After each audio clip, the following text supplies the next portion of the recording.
Alright, so now we're going to check out what we call the main vein.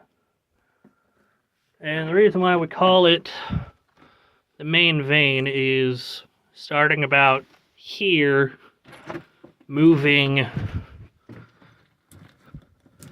good 12, 14 feet to here.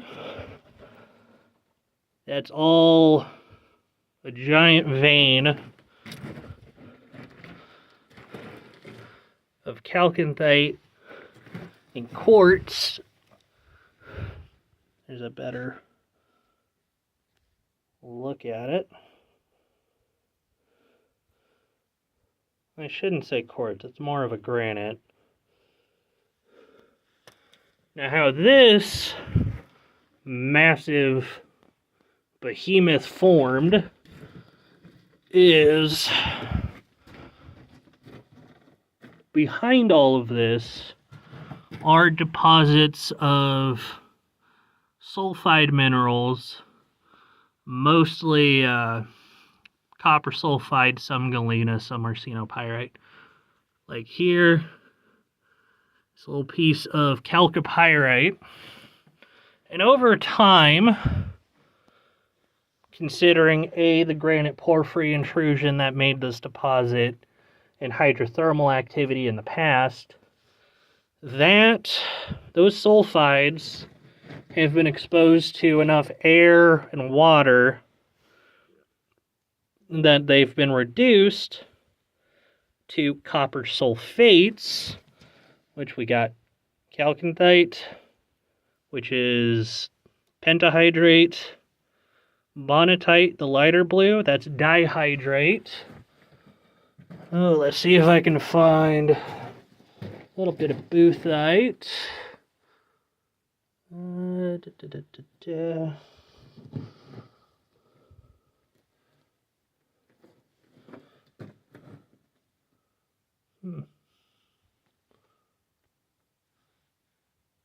Oh, there's a smidge of it in here.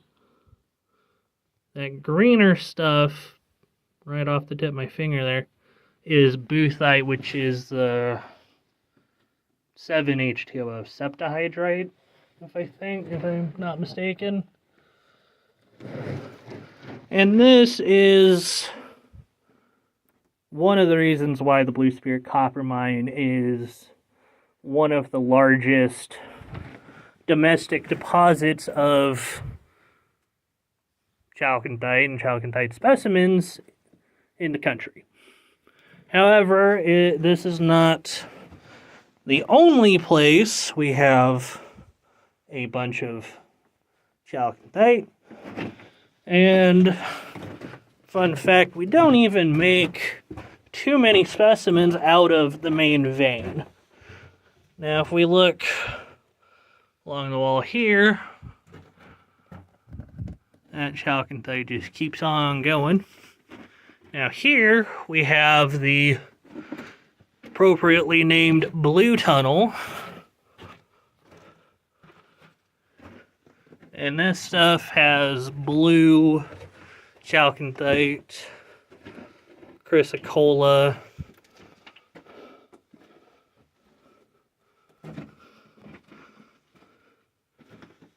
pretty much all the way through.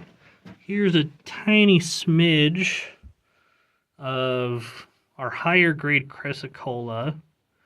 This isn't the green ghost vein, that's around the corner here. But copper sulfate for probably decades. Here's that copper phantom turquoise. And then our green ghost comes from up there. I'm not going to crawl in there today, but that is where that comes from.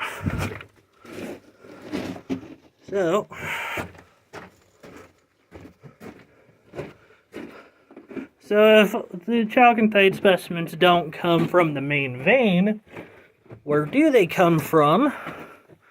And that is around the corner here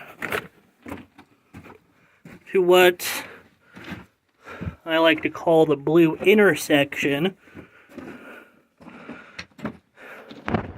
It's got a comparable level of blue to the blue tunnel, but so much more of it, it's a much more darker, vibrant color through here.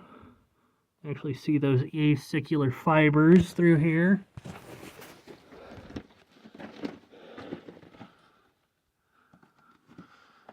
So pretty much any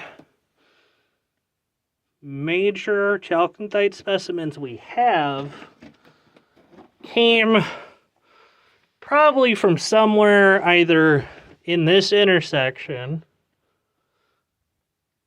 or the blue tunnel.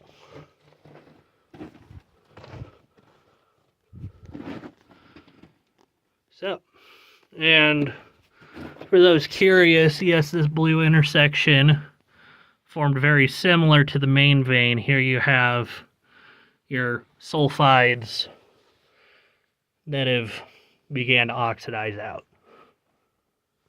All right, well, that's it for the blue intersection, main vein, and the blue tunnel. See you guys on the next one.